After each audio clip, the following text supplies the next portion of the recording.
give Honorable Mutembei. There you are, on your left. Okay, thank you, Mr. Speaker.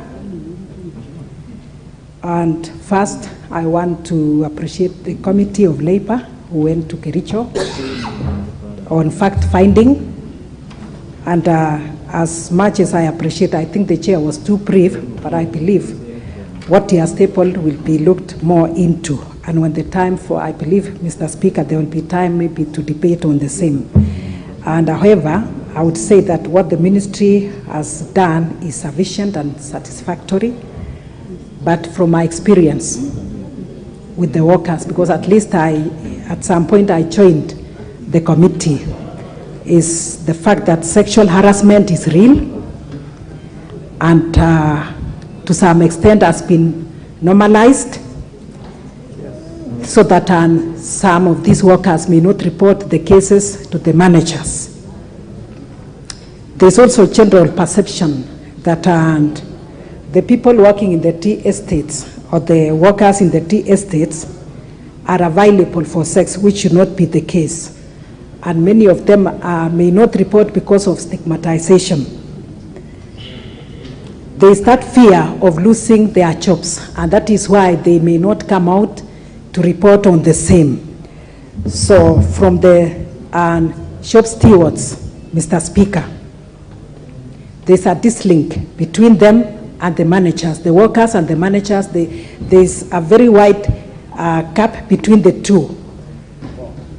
And from that finding, it is very difficult for the workers to go and talk to the managers. So that one makes it difficult for them to come out very strongly against this, the sexual harassment. And another thing that I also found out when we met with the workers is that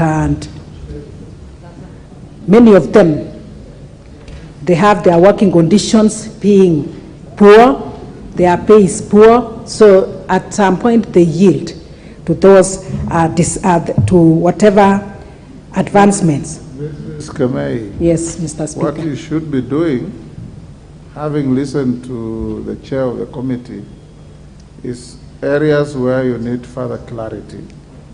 You ask further questions. Thank you. I'm guided. So that he cannot to respond either now or at a later date. As it is, you are also making a statement. Okay, thank you. I'm guided, Mr. Speaker. And my other point of concern is what the management has done in line with the issues of this sexual harassment. If it is real in the ground, what have they done so far that will make sure that it comes to an end or it is reduced, Mr. Speaker? And then the issue of the one officer of labor, what is the plan in line with that, with employment of many of them? Because if it is only one covering Kericho and Bomet, then it is very difficult, and they visit once in a year. So that one is difficult. What is the plan in line with that, employing more of this so that they are able to reach issues of sexual harassment among many others? Thank you, Mr. Speaker. Hassan Kamkunji, on the same issue? Yes, and related to, first of all, I wanted to say, Mr. Speaker, that it's a matter of